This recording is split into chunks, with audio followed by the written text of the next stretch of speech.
Some towns fade away quietly, their buildings rotting under sun and storm, their names erased by time. But Melier wasn't like that. It didn't crumble. It didn't die.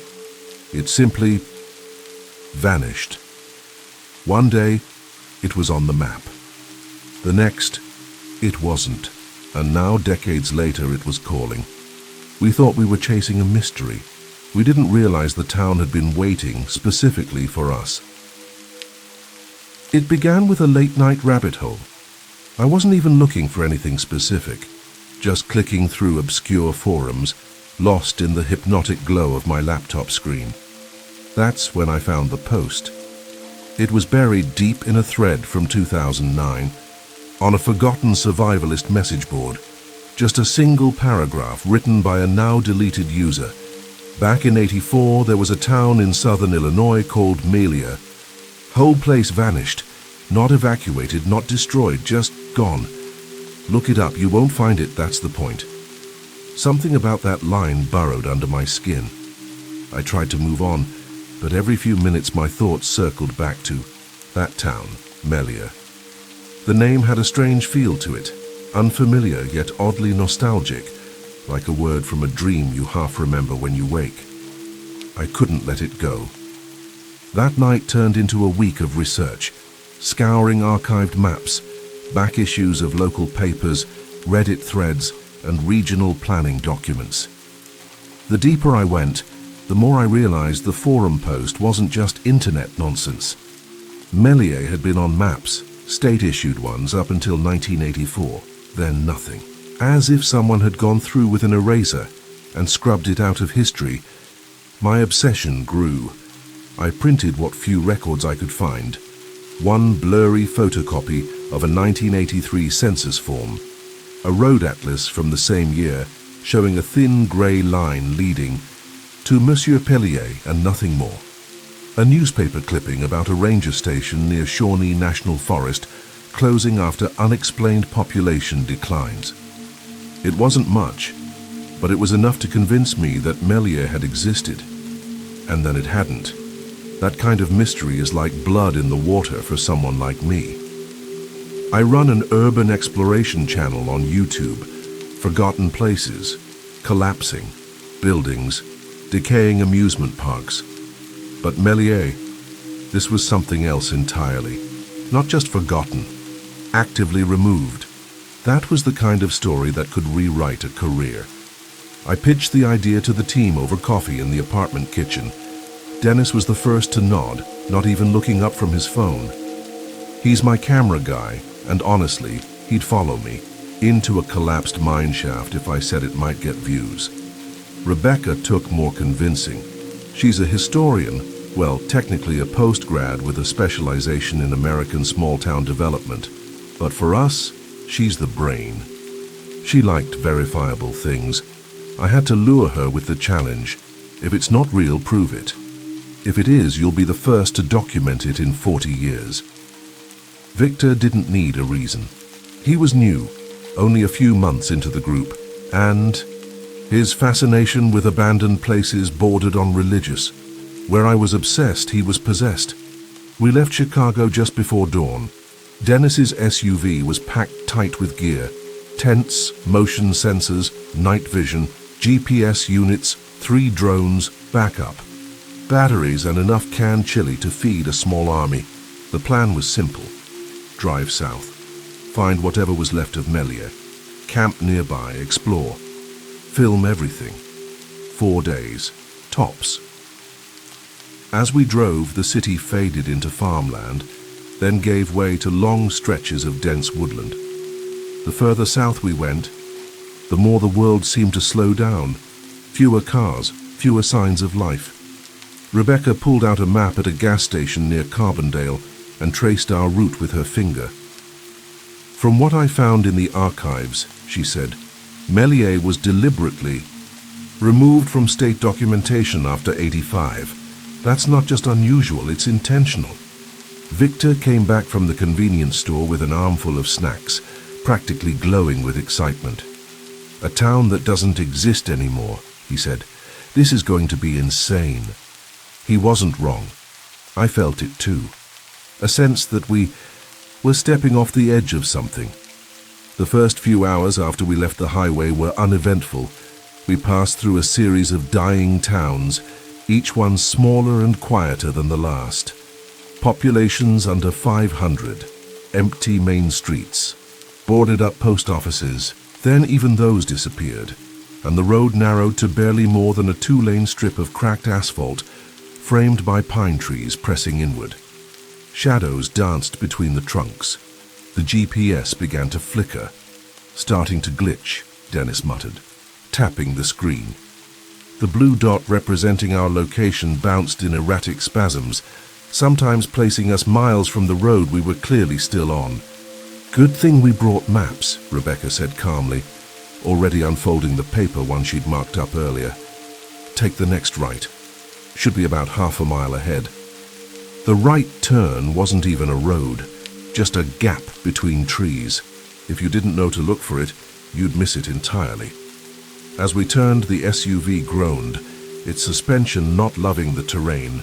Within minutes we were bumping along a barely discernible path, dodging ruts and weaving between saplings that had clearly tried to reclaim the way. Then came the first car. I spotted it half hidden in the brush, an early 2000s Chevrolet, sun-faded blue with vines curling through its windows. "Stop," I said. Dennis eased the SUV to the side, and we all climbed out. The Chevy had been stripped. No seats, no steering, wheel, no engine, just a rusting husk with nature clawing its way through the gaps. No crash damage, I observed. Just parked and abandoned. "Guys?" Victor called. He was a few yards away, pointing to a tree. Something was carved into the trunk, a strange circular symbol, lines radiating outward like a stylized sun or compass. Another symbol appeared a short distance away, then another, and another. Together they made a rough perimeter around the abandoned vehicle. "Probably just kids," Dennis said, already climbing back into the SUV. "We're burning daylight, but I wasn't so sure there was a pattern to it, an intent." As we pressed deeper, we found more cars, one every 20 or 30 minutes, all abandoned, all stripped, all surrounded by trees marked with those same symbols. Victor grew quieter with each one. His initial excitement dimmed into something like unease. "You good?" I asked as we hit another rough patch of trail. "Yeah," he replied, but his eyes stayed locked on the forest. "Just feels off." That was putting it mildly. By the time we'd lost cell service completely, and the GPS had dissolved into a blank screen, the sense of unease was thick in the air between us. Dennis drove slower now. Rebecca double-checked her notes every few minutes. I kept the camera, rolling even when nothing was happening. Then we saw the fallen tree. It stretched across the path, a massive pine, fresh-looking, as if it had dropped only days ago. Dennis stopped the SUV. "End of the road?" "Not quite," I said, stepping out. The dirt around the trunk was disturbed. "Look, drag marks." Someone moved it just enough to let a vehicle pass, then pushed it back. Rebecca crouched beside me. "That's not random. That's deliberate." "Someone doesn't want visitors," she muttered. "Or they don't want anyone leaving," Victor added quietly. We got back in and with some effort squeezed the SUV through the narrow gap. The branches clawed at the paint. Shadows deepened. Rebecca calculated that Melier was still 2 hours out. The golden light of late afternoon slanted through the trees, casting long lines across the windshield. "Should we camp before dark?" I asked. "We'll push on," Dennis said. "I want to see it before the sun sets." The forest pressed tighter around us, and somewhere, beyond those endless trees, a town that didn't exist was waiting. The deeper we drove, the more the forest changed. It wasn't just that it grew denser, it began to feel wrong, as if something about the trees themselves was slightly off in ways that didn't register at first glance. The trunks looked too uniform, like they'd been planted with intention. The canopy above pressed down with an oppressive weight, and the spaces between the branches seemed darker than they should have been, even with the dwindling sunlight. There were no birds, no crickets, not even the distant hum of insects. Just the steady crunch of our tires over broken twigs and dry dirt. "I don't like this," Victor said, his voice low. "It's too quiet." He was right. The silence wasn't peaceful, it was absolute, sterile. It clung to us like humidity, heavy and unnatural. Dennis, behind the wheel, had turned off the radio about half an hour earlier, saying the static was giving him a headache. Now the only sound was the vehicle's engine laboring against the incline and the occasional brush of branches scraping along the sides. About 40 minutes after we passed the fallen tree, the path narrowed again, so tightly that the SUV's side mirrors barely cleared the bark. We crawled forward at a snail's pace, trying not to damage the undercarriage on the protruding roots and washouts. The forest didn't want us here. That much was obvious. Then the trees opened up just slightly, and we saw something new. Another vehicle, yes, but this one wasn't rusting or stripped. It was a white Jeep Cherokee, maybe 10 years old, parked just off the trail with all 4 tires intact.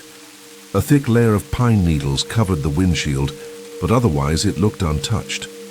"Who the hell would drive out here?" Dennis asked as he killed the engine. "Someone who didn't come back," Rebecca said, already unbuckling her seatbelt. We approached the vehicle cautiously. The doors were unlocked. Inside, we found an open map on the passenger seat, a cracked cell phone with a dead battery, and an empty thermos still sitting in a cup holder. Victor opened the glove compartment and pulled out a registration slip. "No name," he said. "It's been scratched out." The air felt heavier the longer we stood near the car. We all sensed it. A tension you couldn't name but couldn't deny. Then Rebecca spotted the carvings again. Symbols. Dozens of them. Not just on trees this time, but etched into the hood of the Jeep, faintly. Like someone had used a knife and didn't want to press too hard. Circles, lines, triangles overlapping in unnatural geometries. "Same patterns as before," she muttered, snapping photos. "What do they mean?" I asked. "Protection?" Victor offered. "Or warning." I couldn't shake the feeling that we were being watched. Not just watched, measured. As if the forest itself was trying to decide whether to tolerate us or absorb us. We pushed forward, navigating around the Jeep and deeper into the path, which by now had degenerated into a tunnel of foliage. Branches scraped both sides of the vehicle. At one point, a tree root jutted out so far that we had to stop and roll a log beneath one of the front tires just to get clearance. After another half hour, we passed under an arch of twisted limbs that had grown together overhead. Natural, maybe, or maybe not. Dennis slowed to a crawl. "This place gives me the creeps," he said.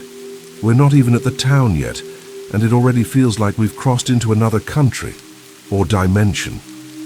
No one laughed. The path dipped suddenly, and we found ourselves in a small clearing. That's when we saw the shack. It stood alone, weather-beaten but intact, tucked into a corner where the trees gave way to bare ground. The windows were boarded shut, but one of the boards had been pried loose, hanging askew like a crooked smile. We stepped out cautiously. Rebecca circled around the side, while Dennis filmed from a distance. Victor and I approached the door, which stood slightly ajar. I pushed it open with my flashlight in one hand. The inside was untouched. Not empty, but preserved. A single cot with an old blanket. Shelves lined with canned goods, all decades out of date. A lantern that still had oil. A notepad on the table, its pages yellowed with age. Victor flipped through it while I inspected the walls. More symbols, drawn in soot, etched into wood, some smeared like someone had used their fingers. "Jordan," he said. "Listen to this." He read from one of the final pages. "They come at night. I hear them walking outside, sometimes scraping, sometimes whispering. I don't look out the window anymore. If you find this, turn back. We stood in silence, the words hanging heavy between us. Think they lived here? I asked. Victor shook his head. More like they were hiding. Rebecca rejoined us holding a rusted tin box. Inside were Polaroids, blurry, badly lit, trees, the same symbols. In one, a dark figure stood at the edge of a clearing, tall and narrow, just barely visible in the shadows. I don't think we're the first to come looking for Melier, she said. We returned to the SUV without speaking. No one had to say it. This was no longer a normal expedition. This wasn't fun anymore. The forest had become too silent, too aware. The sun was sinking fast when we crested the next rise, and the tree line broke open. For a moment, we all leaned forward at once. There it was, Melier. It didn't look ruined, didn't look like something lost to time. The town stood preserved in a way that was almost theatrical, too clean, too organized. Main Street stretched, ahead like a film set left behind. Storefronts, lampposts, vehicles covered in thick dust but perfectly intact. Holy. Dennis trailed off. We slowed to a crawl. I rolled down my window. The air smelled wrong. Not rotten or moldy, but suspended, like the scent of a room that had been closed for too long. I felt goosebumps rise on my arms. Should we stop? Rebecca asked. No, I said. Let's drive straight in. We passed a faded welcome sign. Welcome to Mont Pelier, a community. With heart. The last letters were missing. The paint peeled. The wood beneath had warped from decades of neglect. And yet, the sign stood, upright, defiant. Dennis pulled over near the center of town. No one moved at first. We all just stared. Think we found it, Victor whispered. But somehow it felt more like it had found us. We stepped out of the SUV like people waking up inside someone else's dream. Melier stood before us, whole, intact and horrifying in its stillness. The town wasn't just abandoned. It looked paused, like everyone had simply walked away at the exact same moment and never came back. Dust coated everything, but nothing was broken. No graffiti, no signs of looting, just silence and the feeling that the town had held its breath for nearly 40 years. The streetlights lining Main Street were intact. The buildings were all 1 or 2 stories tall, mostly wood, some brick. Storefront windows reflected the fading. Light glass still unshattered despite decades of exposure. Old signage above the shops advertised everything from diners and hardware stores to a local pharmacy and post office. It looked like a town caught mid-sentence. Dennis already had his camera out, sweeping over the landscape. It's like a movie set, he murmured. Too perfect, too preserved. I walked up to the welcome sign. The letters were faded, the wood warped and soft at the edges. Welcome to Mont Pelier. A community with heart was still visible if you squinted, though time had taken most of the paint. The population count was gone entirely, scrubbed away by weather or something more deliberate. This is impossible, Rebecca said as she joined me, eyes darting from building to building. If this town's been abandoned since 1984, we should see signs of structural decay, animal activity, vines taking over, but there's barely any overgrowth. Nothing is falling apart. Victor stood a few paces behind us, staring down Main Street. Look at the cars. We turned. Lining the sidewalks were vehicles that hadn't been made in decades. Ford Pintos, Oldsmobiles, a station wagon with wood paneling. All of them sat in neat rows as if their owners had just stepped into the diner for lunch. A thick coat of dust covered the windows, but not a single one was cracked. I walked up to an orange Oldsmobile and peered inside. A map rested in the side pocket of the door. A crushed pack of cigarettes sat on the dashboard. The keys were still in the ignition. Why would people leave like this? Victor asked, running his fingers along the car's hood. And why leave the keys behind? No one answered. There were no good answers here. We moved slowly, exploring Main Street. Every building was intact, every door unlocked. Inside the hardware store, dust hung in the air like mist, disturbed only by our footsteps. A bell above the door rang when I entered. Its sound far too loud in the stillness. The shelves were stocked: hammers, nails, paint cans, gardening tools.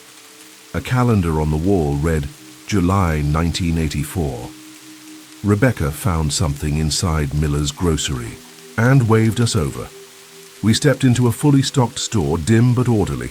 Canned goods lined the shelves, boxes of cereal, toiletries. No signs of rot or rodents. Everything sat perfectly, as though restocked just the day before and left in peace. She unfolded a yellowed newspaper on the checkout counter, the Pelier Gazette, July 14th, 1984. The front page headline read, "Unusual Wildlife Movements Puzzle."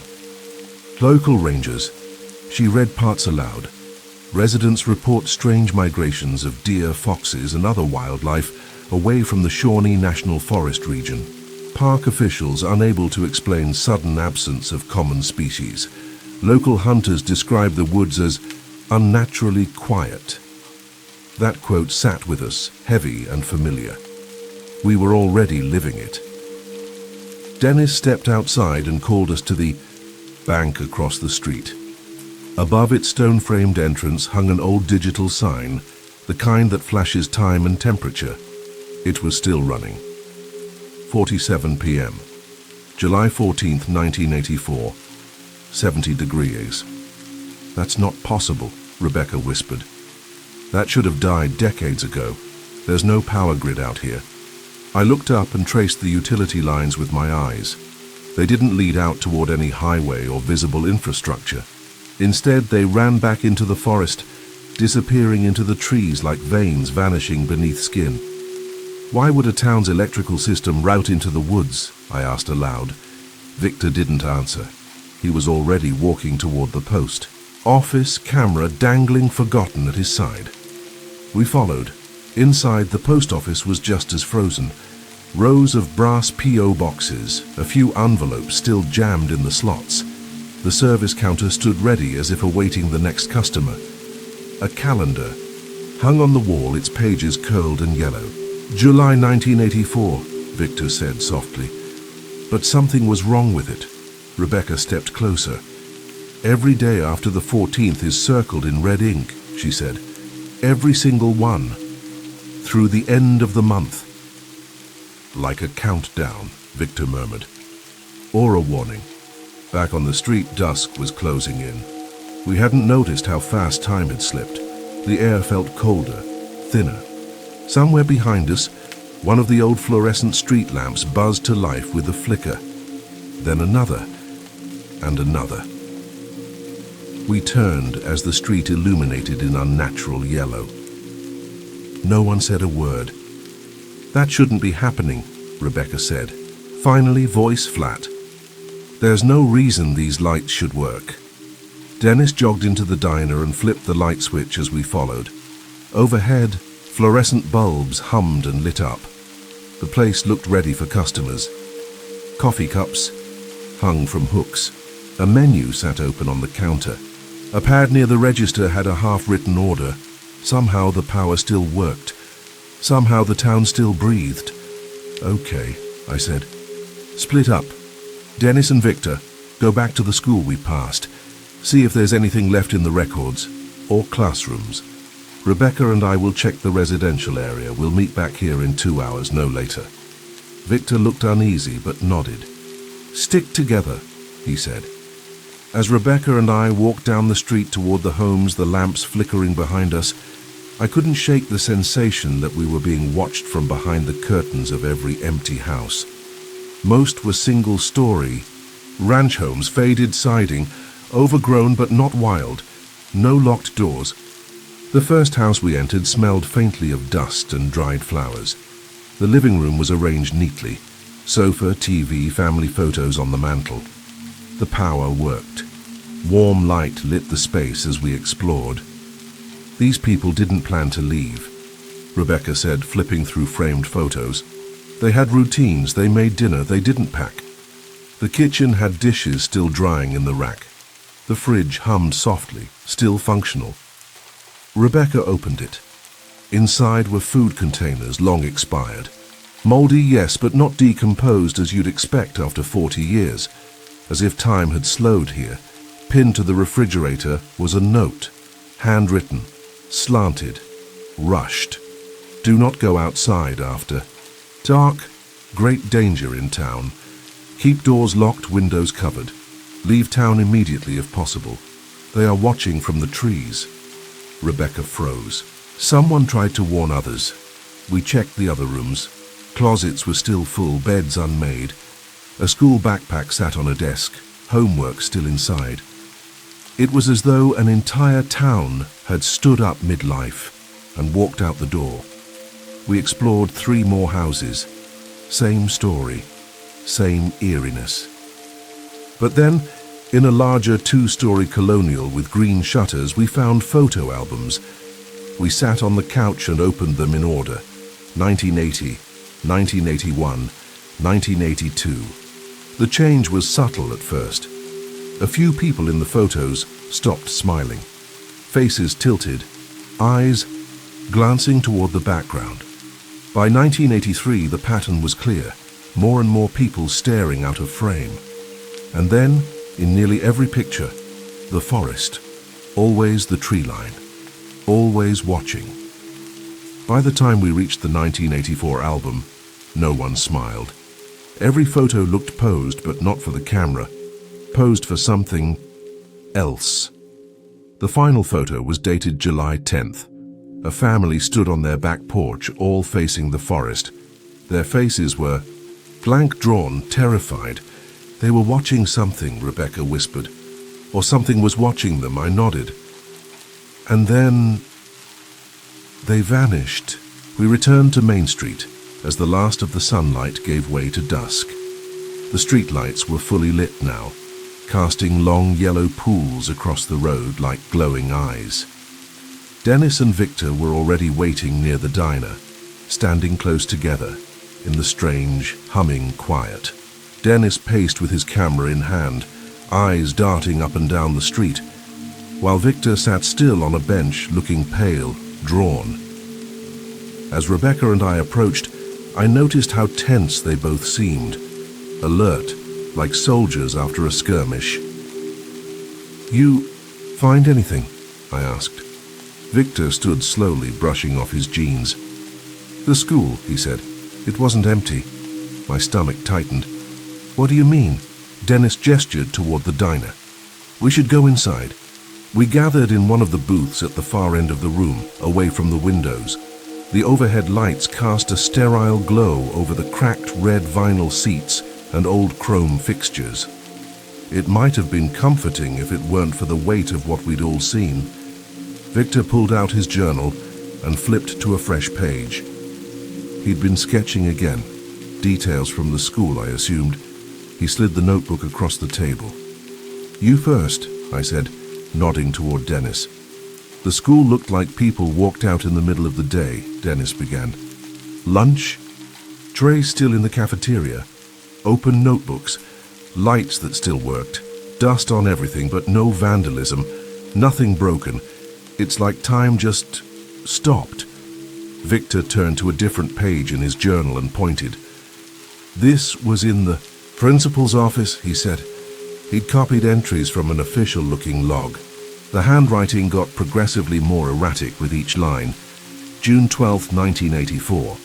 Several students say they saw people at the edge of the woods during recess. Maintenance found nothing. June 20th. Mrs. Abernathy reported movement outside her classroom window. Again, no evidence July 2nd. 3 students didn't return after the weekend. Parents don't know where they are. July 9th. Strange noises from the woods after dark. 6 more residents gone. July 13th. They're taking people. God help us. I glanced up from the page, feeling my throat go dry. They were losing people, one by one, Victor flipped again, revealing a sketch of a classroom window. Just beyond it, among the trees, he'd drawn a tall, thin figure, inhumanly tall, limbs exaggerated, head slightly tilted. The proportions were wrong, but not in an obvious way. Just enough to make your brain itch. I saw this in one of the Sewell. Photographs taped to the wall, he said. It was blurry, almost hidden, but it was there. He produced another item, an old black and white photograph found taped behind the principal's log. It showed the school's playground, children frozen mid-activity. But at the edge of the frame, partly obscured by trees, was a figure. Too tall, too thin. Rebecca took out her phone and scrolled to the warning note she'd found on the refrigerator earlier. "They are watching from the trees," she read aloud. It wasn't just one household. Every family saw something. Over time, they all started focusing on the same thing. I nodded slowly, the threads beginning to pull together. They weren't hallucinating. They weren't paranoid. Something was there. And on July 14th, Rebecca added, everyone vanished. Silence settled around the table, punctuated only by the faint humming of the lights overhead and the buzz of Dennis's camera as he powered it off. None of us had touched the coffee mug still hanging above the counter. The idea of eating or drinking in this place felt obscene. As if on cue, the light outside the diner dimmed even further, and the air grew colder, as though the night had thickened rather than simply fallen. Shadows pressed harder against the windows. Rebecca glanced out uneasily. "We should camp outside the town," I said. "I don't think we should stay in Melier tonight." No one argued. We moved quickly, gathering our gear and driving back toward the road we'd come in on. About a quarter-mile outside town, we found a clearing with decent visibility and began setting up camp. Dennis immediately unpacked his motion sensors and began placing them around the perimeter. "If anything gets close, we'll know," he said, focused but tense. Rebecca and I worked on the tents while Victor stood at the edge of the clearing, silent, his journal still clutched in one hand. The trees loomed around us, and though the night was clear, not a single star was visible between the branches. The darkness here was dense, layered, intentional. I walked over to Victor. He was staring into the woods again. "You okay?" I asked. He nodded too quickly. "I'll take first watch." I hesitated. "All right. Wake Dennis in 4 hours." Rebecca joined us. Her voice was quiet. "Do you hear that?" I stopped and listened. The absence of sound was total.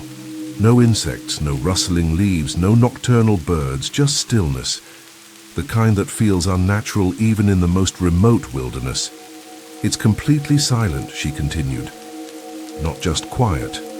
Wrong. Victor looked up toward the trees. "The branches aren't even moving." And he was right. No wind stirred them. No air moved at all. We huddled around the fire Dennis managed to coax into life, the flames casting a flickering bubble of warmth around us. The only bright place in a sea of darkness. We took turns sleeping, 2 on watch at all times. The fire kept burning, though no one dared leave it unattended for long. Sometime after midnight, I woke. The fire had dimmed to glowing embers. A shiver ran through me, not just from cold, but from a deeper discomfort. Something had changed. I looked around. Dennis snored gently in his bag. Rebecca was in the tent, unmoving but safe, but Victor's spot was empty. I stood, grabbed my flashlight, and crept across the clearing. His journal lay open on the log where he'd been sitting, but he was gone. A chill crept up my spine. "Victor?" I called, not loudly. No reply. I clicked on my flashlight and swept it across the clearing. No movement. Then I saw it. Footprints in the dirt, leading away from camp. They went straight toward Melier. I hesitated. Should I wake the others? But time felt fragile. If I didn't move now, I might lose him. I followed. The footprints were clean, no staggering, no hesitation, just a purposeful walk back toward the town. It didn't take long to reach the edge again. The streetlights still burned with their flickering yellow glow, casting long shadows across the buildings. I found him in the middle of Main Street. He was standing perfectly still, facing the woods. Beyond the last row of houses, his arms hung limp at his sides.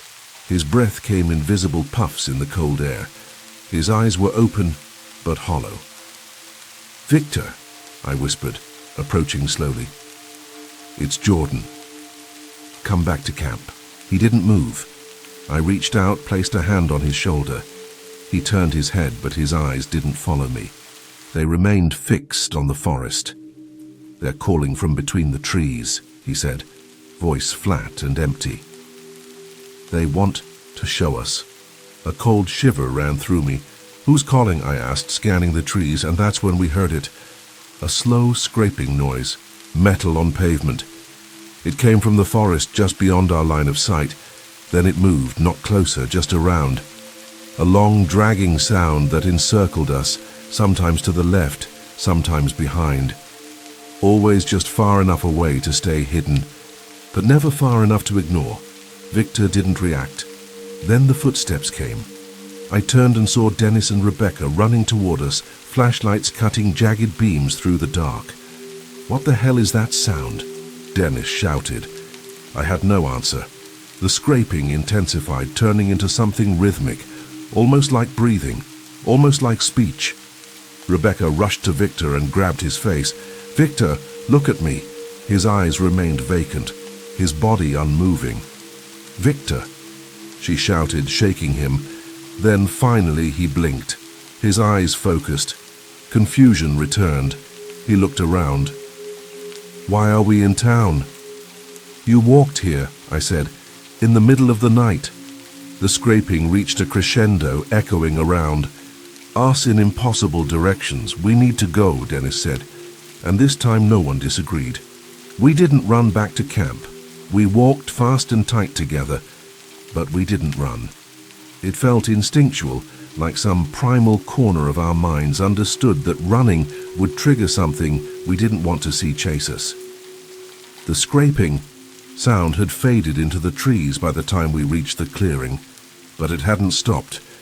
It had simply grown more distant, as though observing, waiting. Victor had returned to himself, but only barely. He shivered beside the fire as Dennis stoked it back to life, his eyes darting constantly toward the tree line. Rebecca sat beside him, whispering reassurances that sounded as much for her own benefit as for his. I stood watch on the edge of camp, flashlight in hand, heart still thudding in my chest. "What do you remember?" I asked Victor once things had settled, or at least stopped spiraling. He rubbed his hands together, the motion more to occupy himself than from the cold. "I remember taking the first watch. That's it. I was watching the fire, listening to the quiet. Then I blinked, and I was standing in town. You said they were calling," I reminded him. "From between the trees." He nodded slowly. "I think I dreamed something. There were figures, tall and thin, standing among the trees. They didn't move, but I knew they were watching, and I knew they wanted to show me something. I don't know what." We sat in silence, the fire casting flickering shadows across our tents and gear. Dennis had placed motion sensors around the camp, and though none had triggered yet, it felt like a formality. If those things, whatever they were, wanted to enter, they wouldn't need to trip an alarm. Then the scraping began again. It was different this time. Not metallic, not random, rhythmic, measured. It almost sounded like language, not words, exactly, but the cadence of a voice. A metal-on-metal murmur that seemed to hover at the edge of understanding, like overhearing a conversation in a foreign tongue and just barely grasping the tone. Rebecca tilted her head. "Do you hear that? It's almost like speech." We all listened. The scraping paused, then resumed, this time overlapping. Another voice or another speaker joined the first. The sound circled the camp, always just beyond the reach of the firelight. What are they saying? Victor asked, his voice barely above a whisper. No one had an answer. They're talking about us, Rebecca said. It sounds like a conversation, like they're deciding something. The wind didn't blow. The trees didn't sway, but the pressure in the air shifted. My ears popped like we were gaining altitude, though we hadn't moved. The fire flared, then dimmed, its flames flickering blue at the tips for just a moment before settling back to orange. Stay close to the fire, I said, even though no one had stepped away. I just needed to say something, anything, to keep the moment from swallowing us whole. We adjusted the watch schedule. From then on, 2 people awake at all times. No exceptions. Dennis and I took the next shift. The others tried to sleep, but sleep was a fragile illusion. The forest didn't stop. The voices didn't stop. Sometimes they grew loud enough that I could feel them inside my bones, like vibrations more than sound. At some point, the whispers turned into murmurs, then into what almost felt like chanting.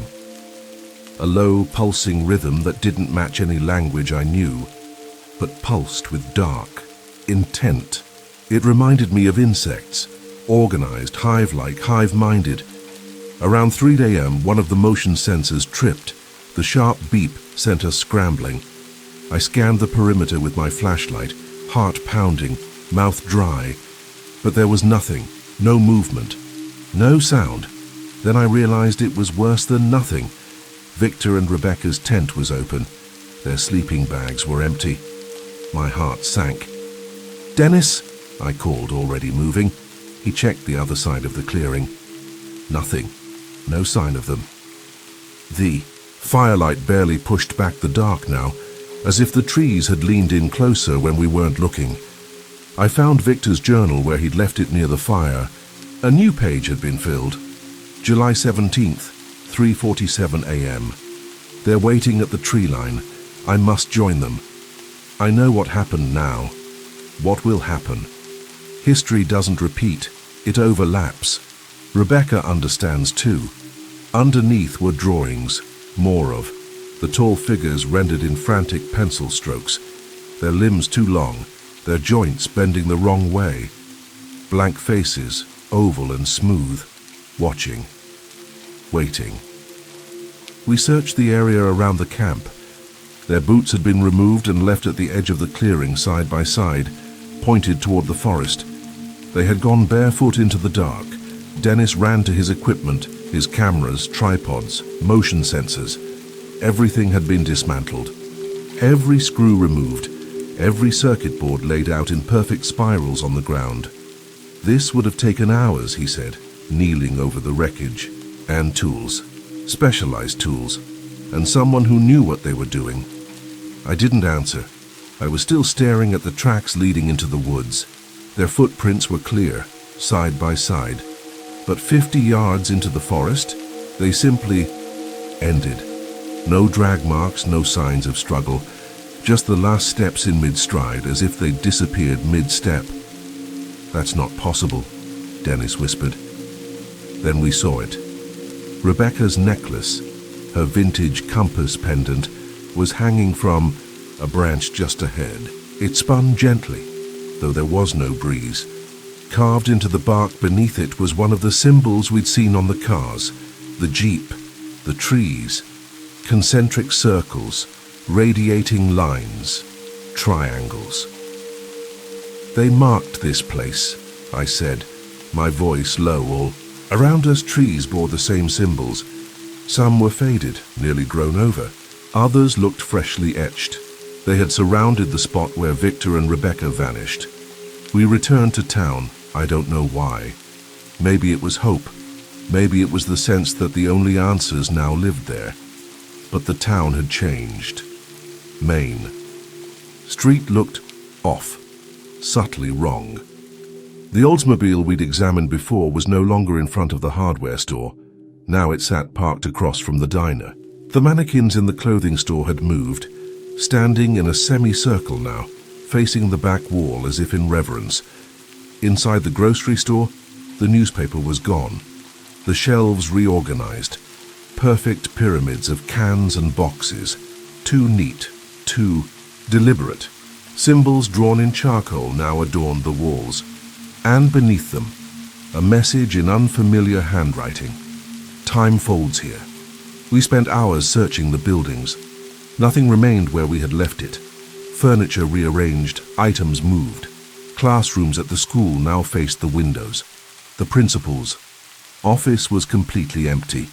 The town was aware of us, and it was reconfiguring itself. At last we returned to the diner. A single note waited on the counter, written in Rebecca's distinctive handwriting. "We're seeing what happened. Don't follow unless they invite you to." I stared at the message for a long time. Dennis didn't say anything.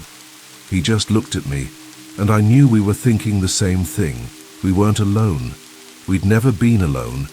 The ones in the trees had always been watching, and tonight, they'd decided to speak. The light from the diner window spilled across the street in long, trembling shapes, cast by fluorescent bulbs that should have stopped working decades ago. Outside, the night pressed in like a living thing. There was no wind, no movement, just the sharp buzz of electricity and the growing weight of knowing we were completely alone. Or worse, not alone at all. I held Rebecca's note for a long time, my eyes tracing the familiar loops of her handwriting, the slight upward flick of her crossed T's. There was no doubt it was hers. But the message, it wasn't meant to comfort. It wasn't meant to explain. It was a warning or an invitation, or maybe both. Dennis said nothing as I folded the paper and slid it into my jacket pocket. His face was unreadable, but I could see the tension in his shoulders, the way his fingers tightened around the strap of his camera bag. We had lost 2 people, and the town was changing every hour, shifting like it was alive. We couldn't leave. Not yet. Not without trying again. That night we decided to camp inside the bank. It was one of the few buildings with solid brick walls and only one entrance. We barricaded the front door with overturned desks and metal rods we'd scavenged from the school. The upstairs offices were empty, cleared of anything but dust and silence. We took turns sleeping. One always awake, the other staring at the hallway, listening. In the early hours, I woke to find Dennis sitting by the window, watching the street below. His camera sat idle on the floor beside him. "Anything?" I asked, my voice hoarse. He didn't look at me. "No, not this time. No movement, no noise, just quiet." I sat beside him and peered out. Main Street was bathed in the same soft yellow light it always was, like time had stopped just before dawn. But there was something else. The mannequins in the clothing store had moved again. This time they stood facing the window, their blank, plastic faces staring out across the street, at us. Dennis saw them too. Neither of us said a word. At sunrise, we made the decision to leave. We had no answers, no signs of Victor or Rebecca, no safety left in staying. But we couldn't bring ourselves to leave empty-handed. We left a note explaining everything we could, dates, events, names. I tucked Victor's open journal into his sleeping bag, a final gesture in case they returned. As we loaded up the SUV, I noticed something had changed on the road. It was wider. The overgrowth that had once pushed in from both sides was gone. The trees stood further back now, giving us a clearer path than before. The potholes were fewer. The dirt had been flattened as though by recent use. "This isn't the road we came in on," I said. Dennis nodded grimly. "I know," he started. The engine, and we drove. 15 minutes later, we hit pavement.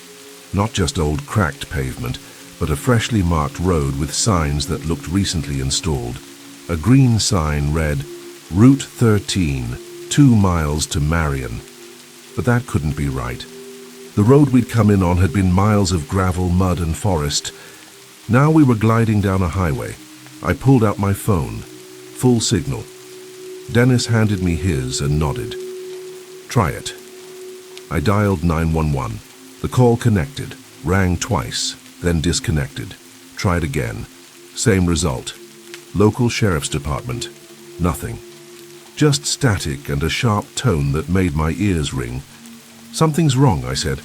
Dennis didn't reply. His eyes were on the side mirror. He kept glancing at it like he expected something to be following us. I turned and looked. At first, I thought it was a trick of the trees. A shadow, maybe. But then I saw it. A figure, tall and thin, walking in the forest, keeping pace with our vehicle. It didn't move like a person. It glided, long arms swinging, head unnaturally smooth and featureless. "There's another one," Dennis said, pointing to the opposite side. I turned and saw it. Then more, at least 6, maybe more, moving in unison, one on either side, deep in the woods, but always visible between the trunks. Watching us, matching our speed.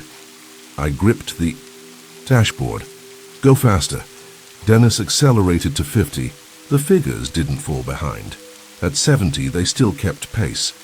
The forest blurred past us, but the tall, faceless things moved with impossible grace, like they weren't constrained by space or terrain. Then the GPS began to malfunction again. The map on the screen flickered, jumped. Our location skipped hundreds of miles.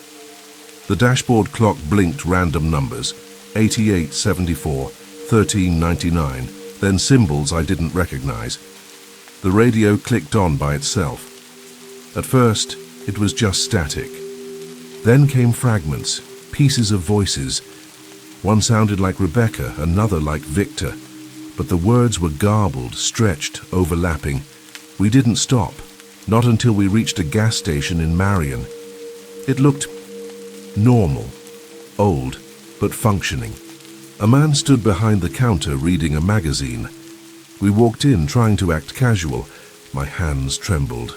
"We're looking for directions," I said. "We just came from Melier." The man frowned. "Melier?" "Yeah," Dennis said. "A town south of here, about 40 miles into Shawnee." "There's no town by that name," the man said. "Not around here." I stared at him. "Are you sure?" "I've lived here my whole life," he replied.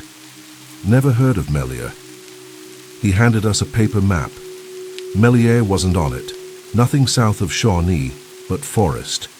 We paid for the map, walked back to the SUV, and sat in silence. Then, Dennis pulled out his camera and began reviewing the footage. It was all gone. Every clip from inside Melier was static. The town had vanished from his screen. The only remaining images were fragments, trees, symbols carved into bark, an occasional flash of something tall and pale, but no buildings, no people, no proof. My phone's gallery was the same. Photos turned into distorted blocks of color, or forest floor. Every trace of the town erased. Then the last audio file played. Victor's voice. They exist between moments. They collect those who see them. The town is bait. The town is always waiting. Rebecca's voice followed. There are gaps in time where they live. They've been watching us since we arrived. Then the laptop glitched. The files deleted themselves. Maps shifted. Locations moved. Everything we had was wiped clean. I stared at Dennis. "Do you understand what happened to them?" he asked. I nodded. They hadn't been taken. They had gone willingly. 3 days passed like smoke. I don't remember packing. I don't remember the drive home. Only rain against windows, the silence in Dennis's apartment, the city noise feeling distant and absurd. The world had returned to normal, but we hadn't. Whatever Mont Pelier had done to Victor and Rebecca, it had started to do to us too. Not physically, not overtly, but it had left its mark. A thin, invisible thread tugging at our minds, pulling us back, whispering in the corners of our perception. Dennis buried himself in footage, in signal scrubbing, frame-by-frame enhancement. I combed through maps, state records, archives, anything I could find. Nothing helped. The name Mont Pelier had been scrubbed not just from the maps, but from reality itself. No census records, no mentions in local history books. It was like the town had never existed. But we knew it had. We had walked its streets, we had slept inside its walls. And now the town wasn't just hiding, it was evolving. "I found something," Dennis said one night. His voice was hoarse from disuse, dark circles under his eyes. He turned his laptop toward me and pressed play. The video was from our first walk down Main Street, clearer than I remembered, sharper.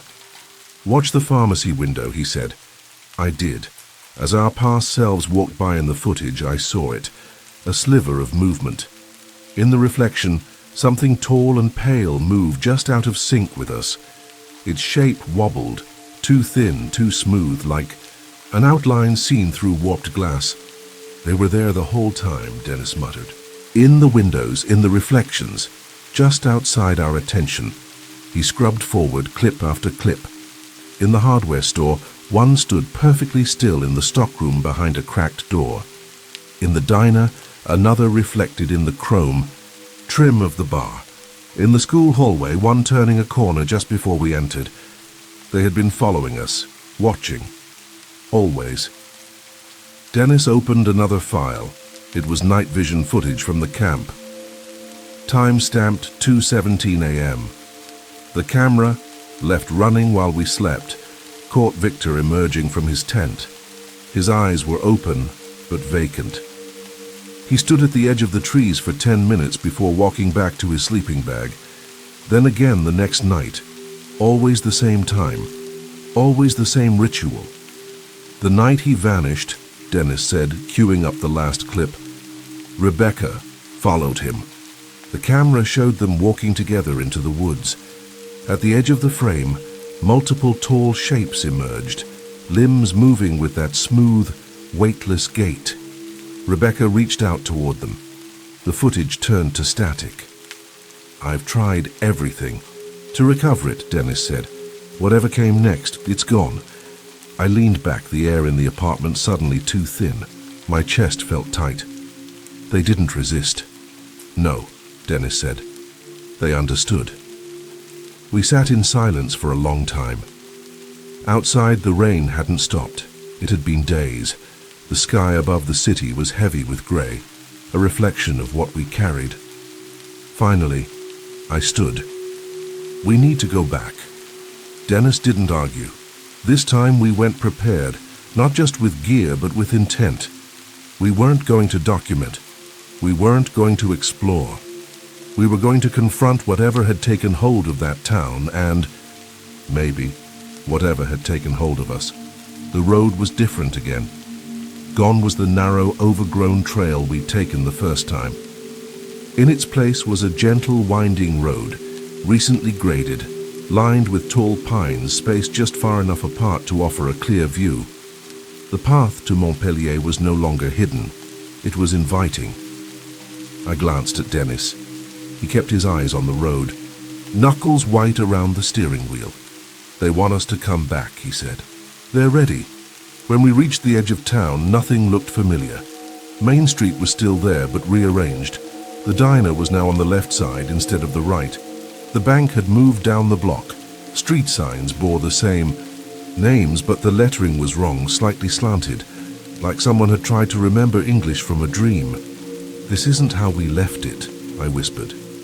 "No," Dennis said. "It's new." We parked near what should have been the grocery store. Its sign now read Melia Mercantile in jagged, hand-carved letters. Inside, the shelves were empty. The aisles were rearranged in spirals. Symbols adorned the walls. Fresher, darker than before, charcoal or something wetter. On the counter sat another note, not from Rebecca, not from Victor. It read, "They've begun rebuilding. This version is newer, closer, more aligned with the Watcher's intent. The town changes to suit them, and to suit you. You're becoming part of it." The handwriting was unfamiliar. The message, unmistakable. "They're building the town for us," Dennis said. "Rewriting it. We searched every building. Nothing was where we'd left it. The school now had 4 floors. Every window faced the forest. The mannequins in the clothing store had multiplied. They stood throughout the rooms, in corners, behind doors, all turned to face us as we entered. In the post office, every P.O. box was open and empty. A wall of mirrors had replaced the service window. Reflections moved independently of our actions. "We're being watched," I whispered. "No," Dennis replied. "We're being measured." At the center of town stood a new structure. We hadn't seen it before. A tower, simple and stone, no door, no visible purpose, but from its peak, a soft blue light pulsed, slow and steady. The town had grown around it like a wound healing over a splinter. We stood at the base for a long time. "This wasn't here before," I said. "It was," Dennis replied. "We just couldn't see it." Suddenly I remembered the drawings in Victor's journal, the concentric circles, the lines, the symbols. They had always pointed inward, toward a center. This was it. Dennis stepped forward. The light at the top of the tower pulsed once, brighter, and I felt something deep in my chest, a pull, not physical, not painful, but absolute, like gravity, but conscious. I took a step back. "We can't go in," I said. Dennis turned to look at me. His eyes were calm. I already did. My mouth went dry. "What?" He held up his camera. It was recording. "You'll need this," he said. Then he walked into the tower's shadow and was gone. Just gone. Not vanished. Not taken. Just absent. Like a part of the scene had never been there to begin with. I stood, frozen. My legs didn't move. My brain wouldn't catch up. The light at the top of the tower pulsed again, then stopped. Behind me, I heard a voice, whispering, my name. I turned. Nothing. But I knew. Mont Pelier was no longer rearranging itself to fit a memory. It was building a future, and I was already inside it. The tower disappeared. I don't mean it faded. I don't mean it shimmered or shifted. I mean the moment Dennis stepped into its shadow, I blinked, and it wasn't there anymore. Not a pile of stone, not a patch of disturbed earth. Just Main. Street, stretching quietly behind me like the tower had never existed. But I knew it had. I remembered its light, remembered the pull, remembered Dennis vanishing into it like he had always belonged there. And the worst part was, I didn't feel surprised. Back in the SUV, I sat in the passenger seat with Dennis's camera in my lap. The lens was warm, as if it had absorbed something that didn't belong in this world. I turned it on. The playback screen flickered, then settled on a frozen frame, one I didn't remember recording. The four of us, me, Rebecca, Victor, and Dennis, stood in front of the diner, smiling. The date in the corner read July 14th, 1984. I stared at it for a long time, my thumb hovering over the delete button. But I couldn't erase it, couldn't risk it. I left Mont Pelier without another word. The road out was straight and smooth. The forest barely seemed to notice me. No tall figures between the trees, no voices, no scraping. Nothing chased me. But that didn't feel like mercy. It felt like dismissal. Back in Chicago, my apartment was exactly as I had left it. But I was. Not things began to change quickly. I'd wake up at 2:17 a.m. every night. My dreams were no longer mine. I saw blue lights pulsing in dark corridors. I heard voices in metallic cadence. I saw Victor's face, not afraid, not lost, just altered. Dennis's camera sat on my desk, always warm, always humming faintly when I touched it. I tried uploading the footage. Every file was corrupted. My computer glitched when I plugged it in. The desktop rearranged itself. Folders renamed themselves to dates I didn't recognize. Then came the photos, printed ones I'd forgotten I'd developed, new ones showing up in old albums. Me standing on Main Street, me inside the school, me with Dennis beside the tower. But none of those moments had ever happened, or rather, not like that. Worse, sometimes I wasn't alone in the pictures.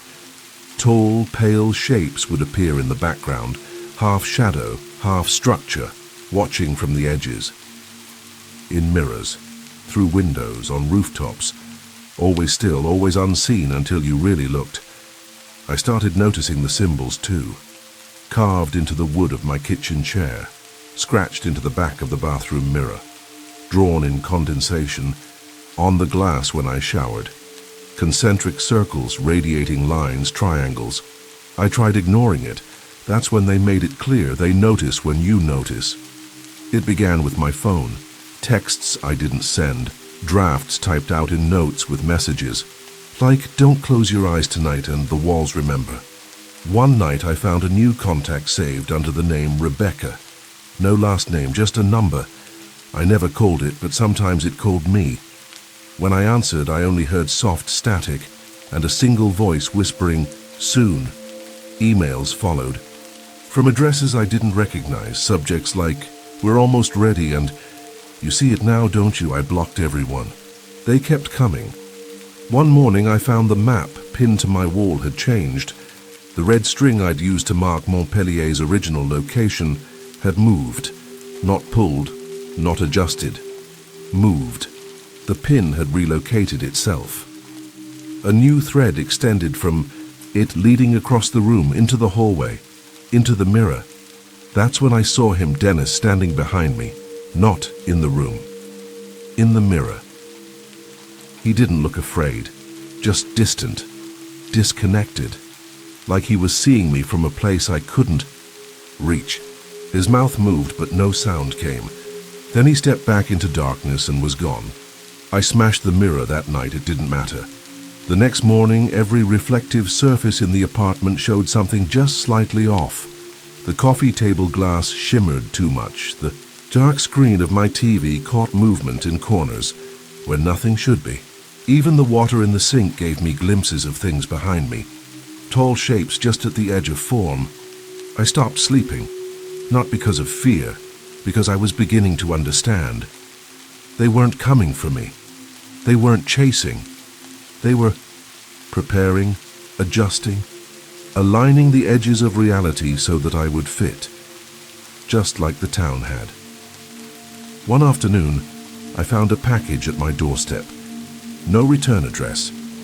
Inside, Victor's journal, but it had changed. Pages were different.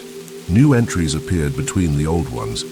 Some were dated years into the future, 2027, 2031.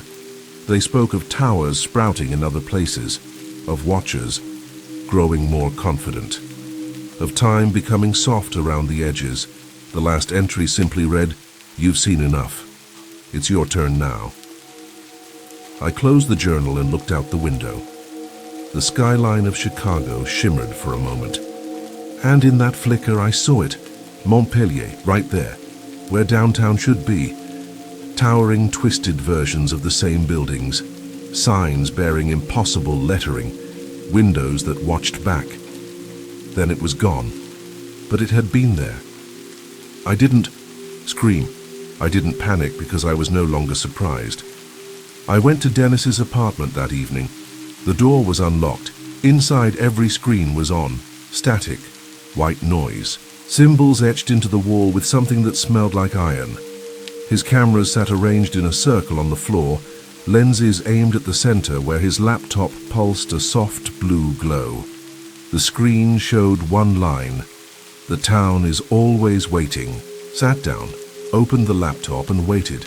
The screen flickered and played something new. Footage I didn't remember taking. Me, walking into the tower, but I hadn't done that. Had I? I touched the keyboard. The laptop shut itself down. All the screens turned black at once. And then on the wall, fresh letters appeared, etched into the drywall right before my eyes. They notice when you notice. And now they see you clearly. I backed away. The air had thickened. The apartment felt like the town now, breathing, shifting, and I finally understood what had happened to Victor, to Rebecca, to Dennis. They hadn't been taken, not abducted. Not erased, they had noticed, and Mont Pelier had responded. Because that's the nature of the town. It isn't a place, it's a pattern. And once you recognize the shape, you start to see it everywhere. In street layouts, in hallway angles, in forgotten towns and the empty spaces between seconds on a clock. It grows in attention, in observation, it feeds on notice. And now it has me. It starts slow, the unraveling. You don't notice the first fray, a missed second, a blink that stretches too long. You forget the beginning of your sentence before you finish the end. You find yourself staring at a wall, not because something's on it, but because something behind it is whispering for your attention. Reality doesn't collapse all at once.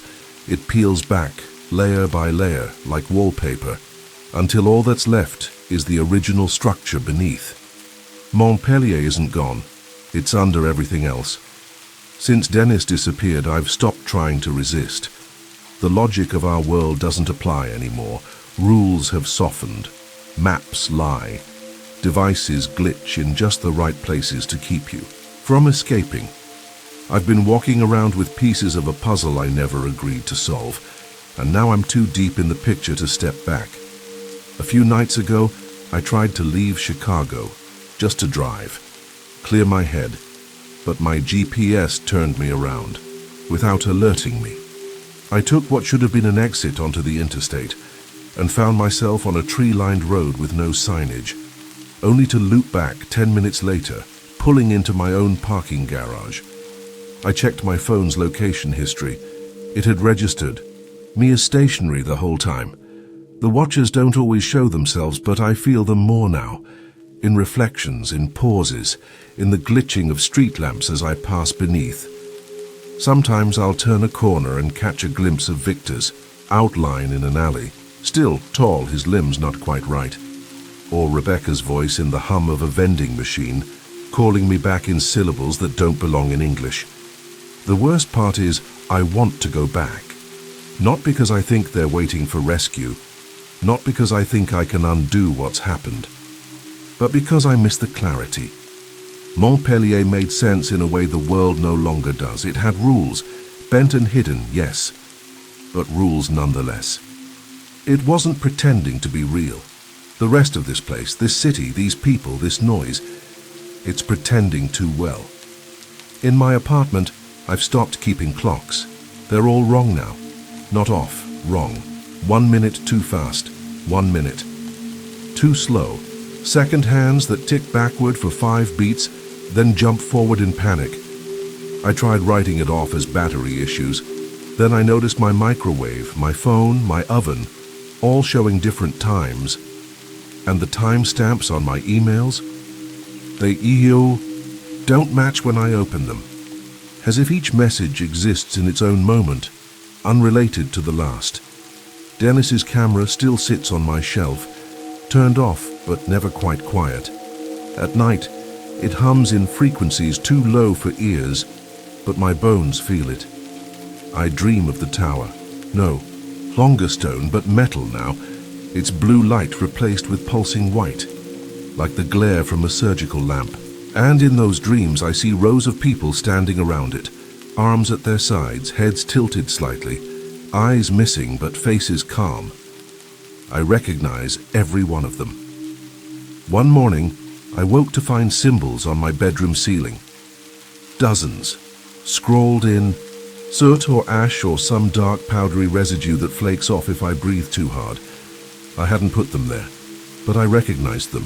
The perimeter glyphs, the ones from the trees, the ones from the Jeep, the ones Victor used to draw over and over again in his notebook.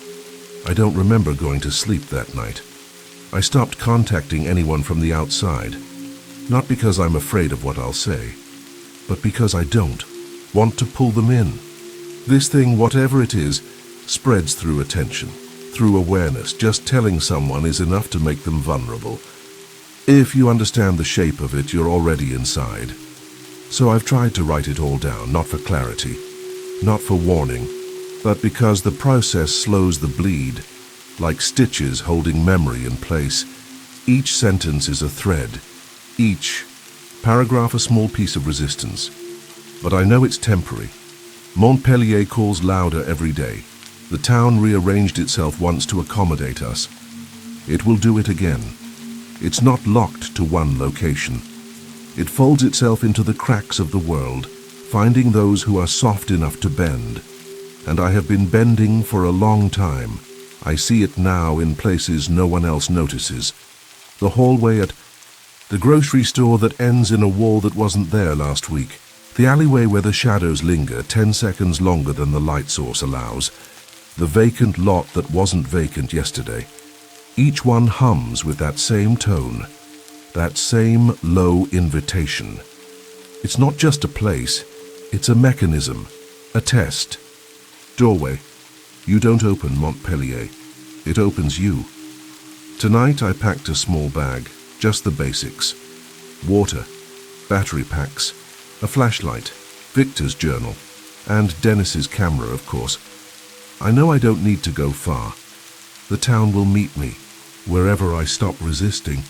All I have to do is follow the symbols. Look for the impossible geometry. Wait until the city folds wrong again. I already saw it once, yesterday. A building across the street shifted. I swear to you it moved, not crumbled, not rebuilt. It rearranged. The windows reoriented. The shadow it cast bent away from the sun. I blinked and it was back to normal, but for that moment it knew I was watching. They notice when you notice, and I've noticed everything. So tonight I'll go where the road leads. I won't fight the wrong turns. I won't check the clock. I won't second-guess the feeling that I've seen that same tree 6 times. I'll walk straight into the soft fold between seconds, into the place where time forgets itself. And I'll find Mont Pelier again. Or rather, it will find me. And this time, I won't resist. Because I understand. Now, this wasn't a haunting. It was a transformation, and the ones who vanish don't die, they arrive. Thank you for venturing into the darkness with us. If these stories sent chills down your spine, don't keep the fear to yourself. Leave a comment, smash that like button, and share this video with someone who dares to listen in the dark. We release terrifying true stories every week, so be sure to subscribe and turn on notifications so you never miss what's lurking in the shadows. This is High Scare Stories, where nightmares don't end when the video does. Until next time, stay safe and stay scared.